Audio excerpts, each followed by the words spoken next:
Greetings everybody. So today I'm comparing the DJI Osmo Action 4 and the DJI Osmo Action 5 Pro. And for this video I'm just going to call the 5 Pro the 5. Both the cameras share the same 1/1/3 CMOS sensor.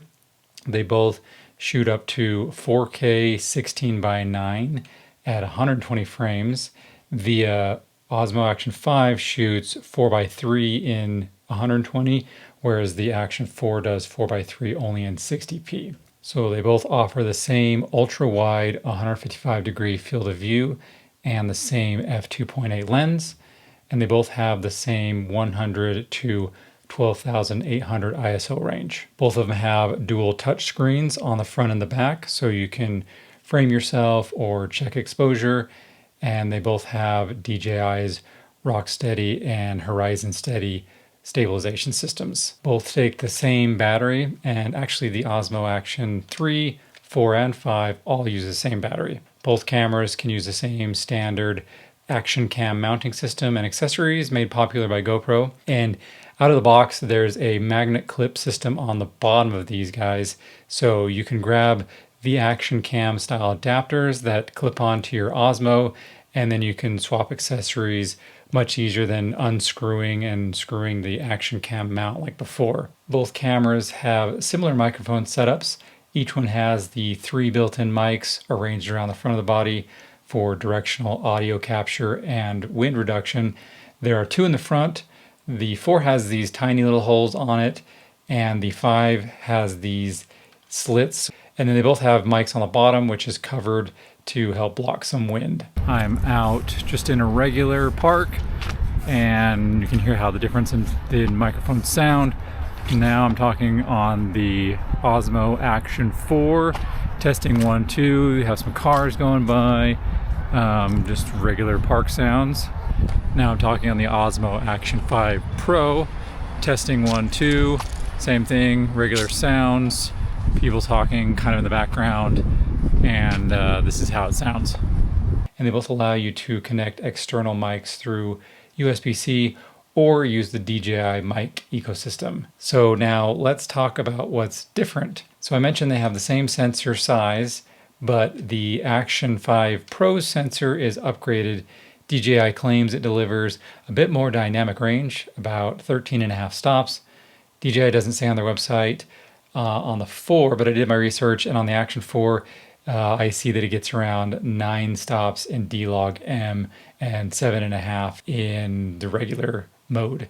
And then the Action 4 uses DJI's previous generation imaging processor, while the Action 5 is built on a new 4nm architecture. So the new chip provides faster navigation, shorter boot up times, and improved low light performance and overall efficiency, but both maintain the same image resolution and codec options.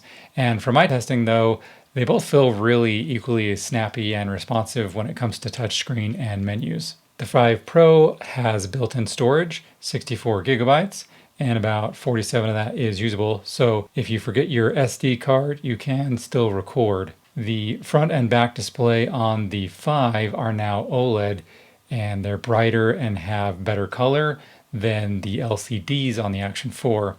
And the 4 has about 750 nits, and the 5 has 800 nits. The 5 is noticeably brighter, so it's a little bit more convenient to use in broad daylight, but in my opinion, the 4 is absolutely bright enough and totally usable in daylight. For still photos, the Action 5 is 40 megapixels compared to the Action 4's 10 megapixels, so it's obviously not a photo camera by any means, but if you're grabbing stills in the field, the extra resolution is really nice.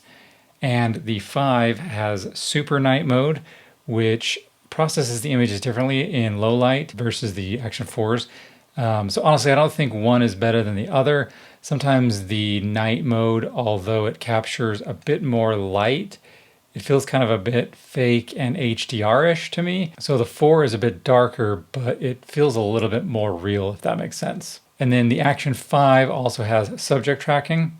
While I think this could be really cool and really useful, there are some caveats. So you only get 1080p or 22.7K, which is kind of odd since the sensor is roughly 7K by 5K. And since the Action 5 is marketed as the new 4K camera, why not let us have a 4K crop down from the full sensor? Still, I think this is really good, useful to do live streams or if you need to post a 9:16 on social media. Okay, as you can see, you get horizontal subject tracking and vertical video subject tracking. I do feel like the subject tracking on vertical kind of gives you more of the actual tracking feeling.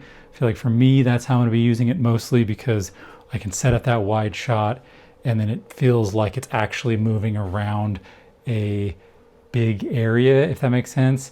Whereas this one, again, since it pulls from 4K down to 2K, you don't really have much room on the outside of the actual frame that you're gaining by using subject tracking, rather than just putting the camera probably static and then showing what you're doing.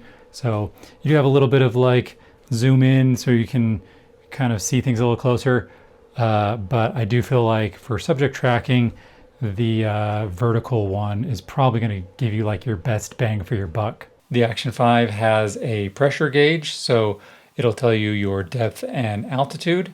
It's rated to go 20 meters underwater without a case versus the 18 on the Action 4, so a small upgrade there. I've had the Action 4 for almost a year and the 5 for about a month.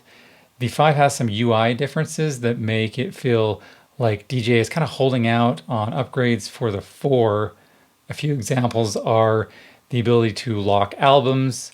There's a built-in mic audio backup that's only on the 5. And then there's 2 UI options for screen lock on the 5. So it feels like these could be added via software updates to the 4, but they just don't. So hopefully do continue to support the Action 4. My final thoughts. When I first saw the footage from the 5, I thought it looked really bad. I went out and bought the 4 actually after doing a bunch of research, and I've been really, really happy with it. So they've done some tweaking to the 5's footage, and it doesn't look quite as bad as it did at launch. Its color and dynamic range are pretty fun, but I think the overall footage from the 5 still has a bit of that over-processed look. And I still like the look of the 4 a little bit better if I want them to look, true to life. So it's hard to tell you which one to get without knowing your workflow. But for me, this is mainly a BTS camera for my photo shoots, maybe a little bit of vlogging, and just to have a camera around for another angle or for whatever reason. And the only reason I got the 5 is because I found one of those magical deals on the marketplace, and I really couldn't pass this up. And so I went out and snagged it.